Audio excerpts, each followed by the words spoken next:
Oi, you. It's time for another episode of Dorothy and the Dealer. Let's tune into the conversation.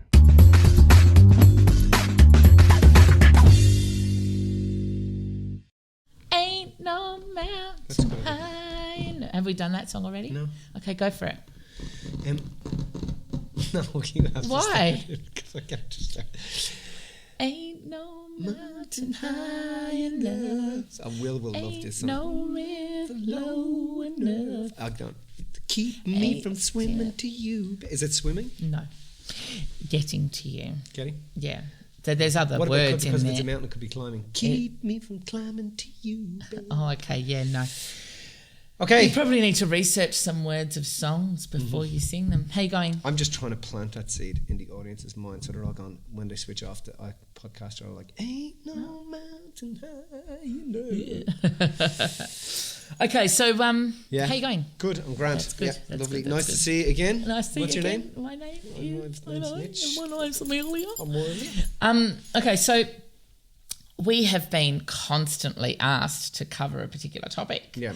And so we're going to talk about that topic today. Yes, very serious topic. It is a very serious topic. So we've been asked to talk about the topic of depression. Yeah. And we're very mindful when we talk about these things because we have a very different take on depression than would be the norm. Yeah. Yeah. And I think it's important for people to understand it's from, 15 years of working at the coalface with people who have a whole myriad of things that they come to see us about. Yeah. From people who are business people that just want to get ahead to people who are, suffering from some sort of illness, or people who are, mums or dads or pops, or people who've had traumatic experiences happen to them. Yeah. So I think we wanted to be able to cover this topic from a point of view of our experience. Yeah, and I think it is important to, if we're going to do this, we've got to talk about it because any topic, especially a big topic like depression, if you talk about it in a generic sense, you're actually taking away from, well, what about this person that's experiencing this? And what about this person that's experiencing this? Well, you're creating goalposts that people are going to move. Are going to move because it's not a specific example to them. So the best way for us to handle this is to talk, okay, this is how we've experienced it in our own lives personally and in the lives of our clients, and how we've assisted other people. And how we've helped people. And how we've, helped them to help themselves in this area, Yep. But it's obviously it's important that anybody who's experiencing anything calls Lifeline 13 11 14 is the number. 13 11 14. So that, that's a service that's there that's able to assist these people. All right, so let's get into it. Sure. Okay. Yeah. Well, I'm going to start off by saying that when we talk about depression, I like to use the word perceived depression. And the reason I like to use the word perceived is, and I'll explain what perception is. And when we take in information through our senses and we position that information, we create a perception. That's what a perception is. So depression occurs when people are taking in certain information and they are moving who they are in relation to what's going on in the outer world. So they're moving around their value systems and what's important to them to try to make other people feel happy, or to try to be something for someone else that they perceive they're not able to be. So our definition of depression, or my definition of depression, is a human being's inability to live their life in accordance with their values and what's important to them, and in accordance with what they love. And I think that in terms of my life, the times when I have been depressed or down is when I've felt that I'm not on task, I'm not on target, I'm not in alignment with what I'm here to do. I'm not feeling joy in my everyday life. I'm not waking up inspired. I'm not feeling the important feelings that I think we need to feel every day as a human being, which is love. It's when I'm not taking care of my body. It's when I'm not eating well. It's when I'm running a concept in my mind that I have let someone down or let myself down. These are times in my life when I've been off kilter or what you would perceive to be depressed. Yeah, I know there's people out there going, yeah, but that's not depression. That's just being sad or having a bad day. Yeah. But you have had experiences of being in that really low place, right? And continuously. Yeah. You know, yeah. continuously. So I know that. So I just wanted to clarify that.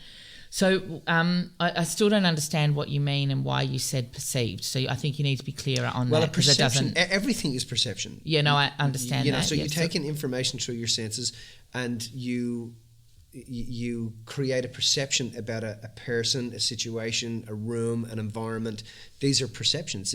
Perceptions are how we position the information that we take in through our senses and how we create our world. So you're saying people have positioned the information that's come in and labelled it something. Right, okay, and that can be anything. Yeah. Right, okay. So in terms of when we talk about depression, we're talking about that's your experience of that. Yes. Doesn't mean you're not having the experience. Yeah, it's saying that that's your experience of it's it. Very okay, real. I get it. It's very real for a person in their perception that this is occurring. That this is occurring in my perception, and it's making me feel depressed. Yeah.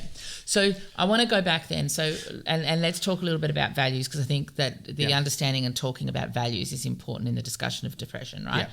Values are something that's important to you. Yeah. And what happens in our lives is that as kids or as we're growing up, we perceive that there's things that are missing from our lives. For me, I perceived that a sense of freedom was missing from my life. Yeah. I perceived that a sense of understanding was missing from my life. Yeah. That the people around me loved me, but I was missing freedom for sure, and understanding for sure. Right. They're a couple of the top ones. Yeah. As a result of that, as I grow and as I grow into adulthood and even teenagehood, the things that are the most important to me are things like freedom. Yeah. People who understand me. Yeah. People who take the time to connect with me.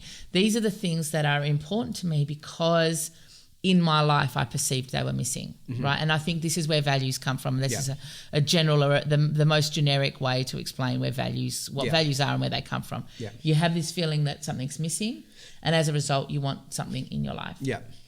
So when we can live our life in accordance with our values, we feel inspired. Yeah. So if I can live my life in accordance with some of my values, and my values include education, they include being understood, they include freedom, they include all of these things, they include connection. If I can live my life in accordance with these things, then something inside of me feels satisfied.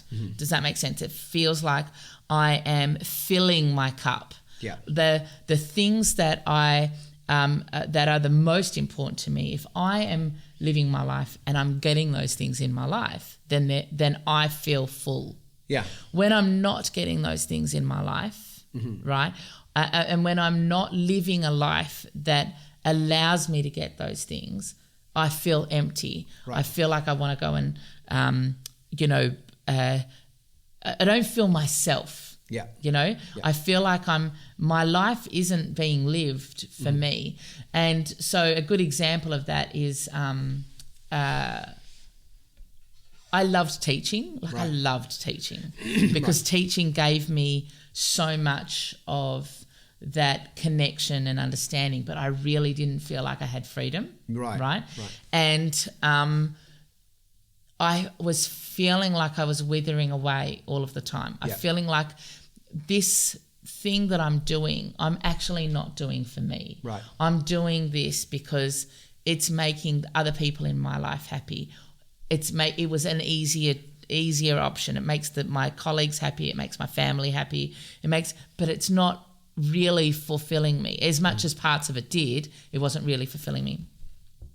So as soon as I left that and that was a really big thing for me, but as soon as I left that and started taking back who I was and started living my life in accordance with the things that really fulfilled me, that's when I started to come into myself, when I started to come into being more of who I was, right?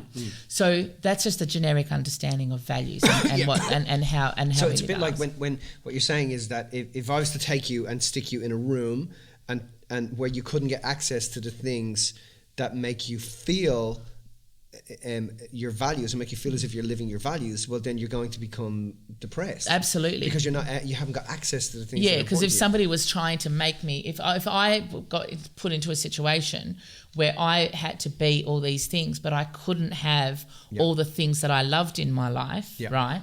Then there's no way I'm going to find the joy in that, because they're not things that satisfy me. There might be things that satisfy other people, but they're not things that satisfy me. Yeah. So depression, and I've had moments of very, very, very low times where you can't get out of bed. Yeah. You don't want to see anybody. You're in the room. You don't want to speak to anybody. And in those times are the times where I know that I'm living my life not in accordance with my values. Yeah. I'm living my life in accordance with what somebody else wants me to do, with somebody else's values. I mean, this is a really important point, is that when you abandon a value, you immediately adopt the values of someone else. Well, you can't abandon something because that leaves a gap. So you've got to fill that with something. So it's a vacuum. So it gets filled with somebody else's value. So when you abandon a value, that value then becomes a void. So it becomes a perception of missingness. And in it being a perception of missingness, that's what caused the problem in the first place, is because as a kid you perceived something was missing. So you're now back in that state. Yeah. Does that make sense? That primal state. Yeah. So depression is a very primitive state of the brain. It's a very primitive state of the being of a human being, and so over the years when I've had to get out of that hole, I've had to really stop and take account of the things that I love doing and go and do them. Yes. Now at first you're like, no, I don't really. You don't even want to move. Yeah. Yet at the end of the day, you know that you have to move. You're not going to stay under the Well, blanket. nobody else is going to be able to do that for you. You can have people there to support you, and you can have people there that care. Yeah. But at the end of the day, the only person that can help in that respect is yourself. Yeah. Now, there's a problem can occur with that care thing and people that are there to support you. Yeah. Because sometimes people, when they're in a state of depression and they're getting listened to and heard and loved and cared for, it kind of subconsciously can pay to stay there. Does that make sense? Yeah, no, I get that. It can pay to stay there. So this is why if you're not aware of that you're getting a lot out of being in that state of depression, and it's paying you to stay there, you're not going to want to move. So many people, I can feel them saying in the background that what are you saying, that I actually like this place? Well, it's both. Yeah. It has to be. And I agree with that. There's a part of you doesn't like it, and there's a part of you is getting a lot out of it. Yeah. And it's not that that's a good or bad thing. You just have to be able to step out of that and be aware, hey, you know what? There's parts of this that are serving me right now. Yeah. And the part of it that might be serving you right now is the fact that you can just check out for a bit. You can just relax. You can just take yourself out of this place. Yeah. And Jim Carrey described depression really beautifully when he said that being depressed is a state of deep rest. Yeah. Away from the person that you think you have to be, this persona, this avatar that you're trying to be for the world. Right. So it's important to explain that, because so the person that is naturally inspired, right? The person that is naturally inspired, not motivated but inspired, that person is able to live in a state of equanimity, where they know that both in the world, both good and bad things happen, so they're able to be the self and they're able to move between those two parts. Good things happen in my life, bad things happen in my life, but I know that I'm not the good things, I'm not the bad things, I'm actually the part that observes both of those parts. Yeah. Does that make sense? Yeah. That's what the true nature of the self is. Yeah. When you're depressed, that true nature of the self is in a state of deep rest, and you're being the other side. Yes, but I think the way what he's trying to say is that when you, imagine you put me in that room again, right, and I'm in the room and I'm not living my values and I'm not doing what I love, then I'm being this person for other people. Mm-hmm. So I'm acting out a part that is not the true me. So the true self is in a state of deep deep rest? No, wait. Well, yes. Well, yeah, I think so. Yes. So let me finish. So I just got to get my thoughts. Sure. So this is a person that's acting out. Yeah. It's an avatar. I'm acting out what other people want, and that happens at a subconscious level. We don't even realize we're doing that. Yeah. I'm actually being what mummy wants me to be, or what daddy wants me to be, or what my boss or partner or kids or whatever need me to be, whoever it happens to be. And I'm being over here. Yeah. And the longer that I stay in that space, right, the longer the true self is not able to handle the pressure or what have you. To be the true self. Because it's not able to be the true self. It needs to go into a state of deep rest, so it cannot have to pretend anymore. Yeah. It can take it's taking a rest away from pretending to the world that it's this when it's this. Does that make sense? Yeah, I think you've got a different throw on it than how I was seeing Jim was talking about what he was saying. Yeah. What he was saying, because the way I was seeing it is that the true self is in a state of deep rest while you're being something else for someone else. So depression is when you're not living your values, right? You're living someone else's, so you're not yourself. So your true self is resting. I think we're both saying the same thing in a different way. We're saying this microphone that microphone is black. black. You're like, no, it's not. It's black. We're saying the same thing in a different way. Yeah. My way's better, but that's okay. So, and I think it's important for people to understand that, when this occurs, when we're in a state of joy, there are certain biochemical reactions that happen in the brain that allow us to feel that sensation of joy, right? Yeah. But it's same, because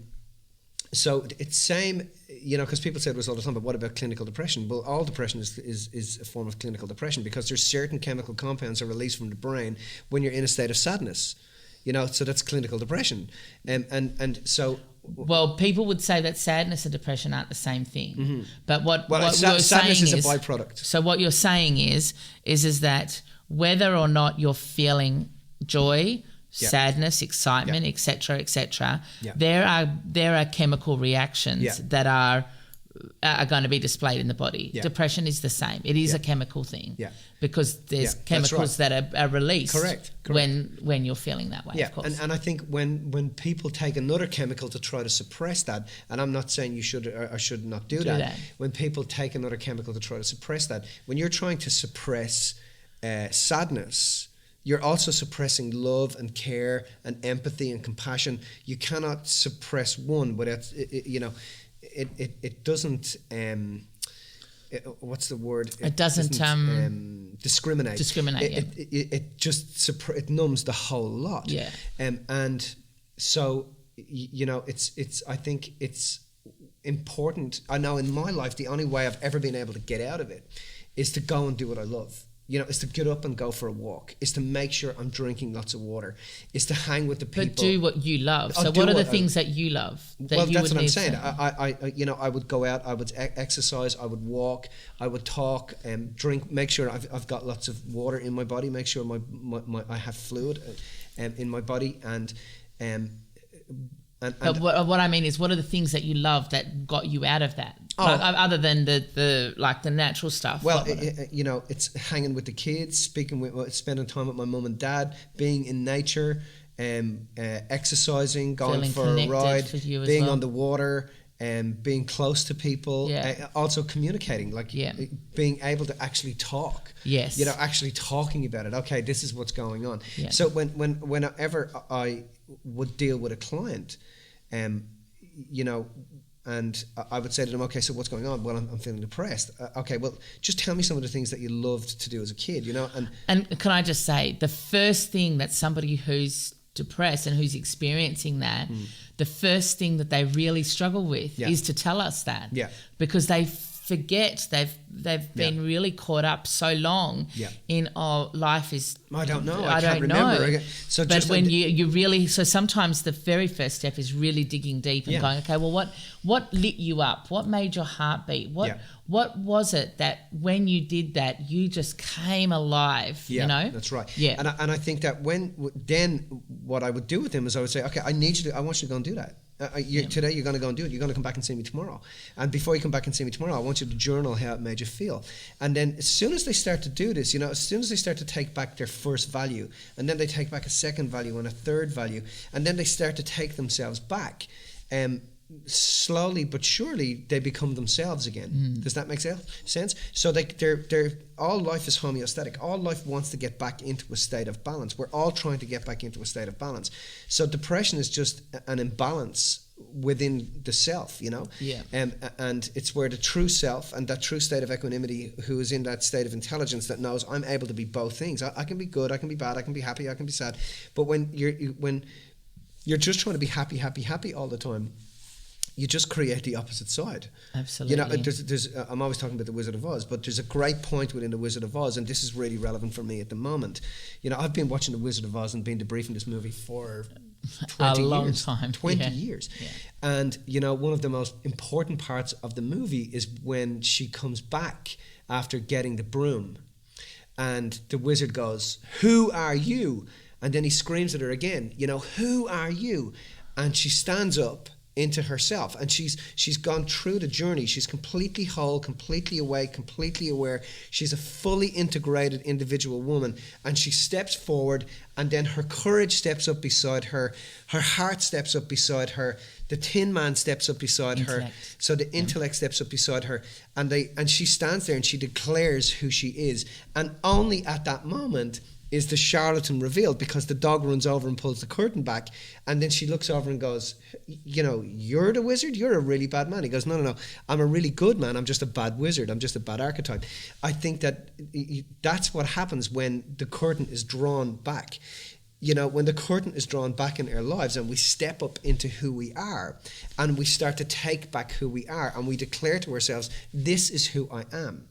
Now, the only reason people abandon a value or attract somebody into their lives to abandon a value, or a situation into their lives to abandon a value, and that value become a void, and that void become depression, the only reason that occurs within their lives is because life is beckoning to them and to the heart to actually own who they are. Own who you are. Does that make sense? Yeah, to actually absolutely. stop and go, this is who I am. Yeah. I am a warm, caring, fun-loving, I enjoy, and when we don't know who we are, someone else comes into our lives to try to tell us who we are, and then we try to be that someone, we try to be that for someone else.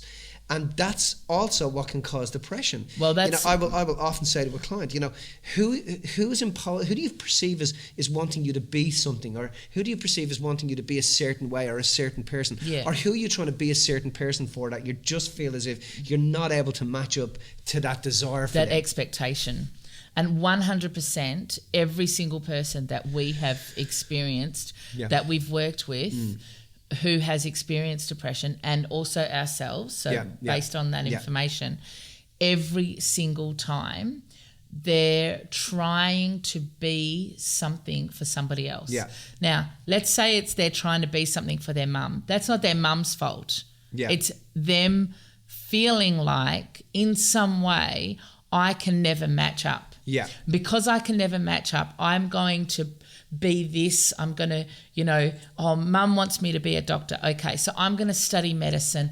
I'm going to do this. I'm going to do all of these things because that's going to, and it's a subconscious thing. Yeah. And then they end up feeling depressed, but it's because they've taken on somebody else's values. They think that in order to feel loved by this other person, that they need to be like the other person. Yeah, or be what the person would like them to be. Yes. And the only reason that occurs is because you're not able to declare to the world what you want to be. This is who I am. This is who I am. Because I don't get that I am valuable and important just on my own, and that the things that make me tick is... Now I know there's certain people on the other end of this will be going, yeah, but I've tried all that stuff and I don't know what's going on. And I really empathise with that. I really, really empathise with that. But trying and doing are two completely different things. As in trying what? I've tried all that stuff. I've tried, I've tried to do all those things. What? Well, you know, I'm saying like they're listening to what we've just said. Oh, like I know what you mean. Like you know, taking your values back. Is that what you're saying? Yeah, I'm trying to take my values back. No. You don't try to take your values back. You actually take your values back. You do or you don't. Yeah, you're either in or you're out. So you've got to actually go, you know, pull out a piece of paper and say, okay, what do I do? What's that one thing that I've done throughout my life that I've loved? What's that one moment in my life that I've just felt free, unlimited, connected, awake, aware? You know, what is that event? And go and do those things.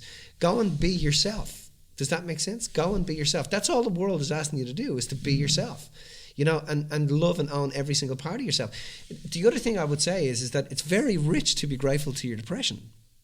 Yes, because I agree with that too. Your depression is simply beckoning you to be yourself. That's all it's asking you to do. Does that make sense? Yeah, because every single time that I've experienced that, and also especially since I've been aware of what it is, it's that next level is I won't allow myself to get to that point anymore. Does that make sense? It's almost like this has taught me something. It's taught me that I'm trying to be something that I'm actually not. Yeah. And it's given me the opportunity to say enough is enough of me trying to do that. Does that make sense? It's giving me the ability to step into the next level of what I know I need to step into. I often talk about mums and this, you know, postnatal depression, prenatal depression. And I also, when we were on a podcast the other day with or not a podcast, we were online a Zoom call, and there was like 8 women to 7 to 8 women. It was oscillating in and out of both, and 4 of them had babies there, you know. And I love like young kids, and they're listening to the Zoom call, and they've got 4 kids there. You know, each one has an individual child. One of them even switched off the camera at one stage and went and changed the nappy. You know? So, but my point is that I think we're starting to reach a point now where we're starting, you know, there's information that's accessible that says what we're saying. You know, because sometimes, I know my mum came from a scenario where as soon as the kids came up, it was all about the children, and she lost herself. Does that make sense? So you're talking about being depressed in the sense of losing yourself. Yeah, she lost and it was just because she came from a lineage of that stuff. Hey, as soon as the children turn up, this becomes your life, and this is what it's about, and da da da da da. And then, so of course you're going to get depressed because you're not doing what you love. Does that make sense? Well, a really good example of that is Ange when Lexi turned up. Yeah, because Ange, I think we might have spoken about that in the previous podcast. We've probably spoken about that. But when Lexi turned up, you know, Ange became depressed, and the thing that I encouraged her to do, and she got herself... Well, she became depressed because it was all about Lexi, it was all about the kid, but it wasn't... She stopped doing the things that she loved. She had stopped going to the gym. She'd stopped hanging out with her mates. She'd stopped going shopping. She'd stopped all of the things that really make Ange's heart beat. And it was really about you assisting her and helping her to see that it was okay for her to do those things. So I was like, give me the baby, go and do what you love. Go and hang out with your buddies. But what about the baby? No, the baby's going to be fine. I got the baby. It's cool. Yeah. I think that when Ange went and did that, she found herself again. But in that, the hardest moment for her was the moment where she had to take the step away from not being herself, or the step towards being herself again. Towards being herself. Does that make sense? Yeah. But once she did it, she lit up, and it was instantaneous. You know, the transformation was instantaneous in my wife. Yeah. She literally lit up like a light bulb. Came back within hours and was like, "Oh my God, I just feel like." And it's like, and the baby's okay. Yes, everything's okay. You know, but it's also like it's important to understand that there's the possibility of doing that, even if you don't have somebody around like you to be able to take the baby. You know, find someone. Because what she actually ended up realizing was that she could take the baby down to the gym and take the baby down to the creche, so that so she could not have to impose on anybody else, and still like there are ways around things. And even if it's only small steps make a difference, like those little steps, because it's always a step towards your true self. And like you said, as soon as you make those little steps towards your true self, you start to light up. And that is the most difficult step to take, because, and you know it, I know it, we've been in those places before, and that it's almost like there's a part of you pulling you back into that state of being depressed. But you have to understand that that's because it's simply because you're at that moment you're not ready.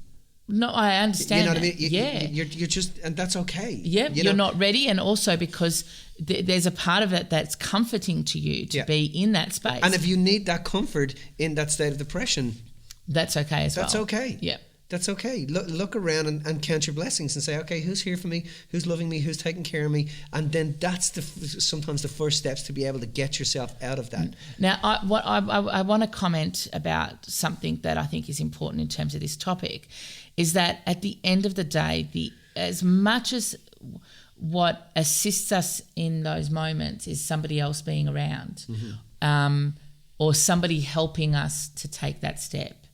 The only person who can take that step is yourself. Yes. Nobody else can. And it's no one else's job. Because the person that hands over the value, it's not somebody else that makes you give up your values. Yeah. You feel like you should based on the other person. Well, when you don't feel you have any value, someone comes up to make you to try to challenge it.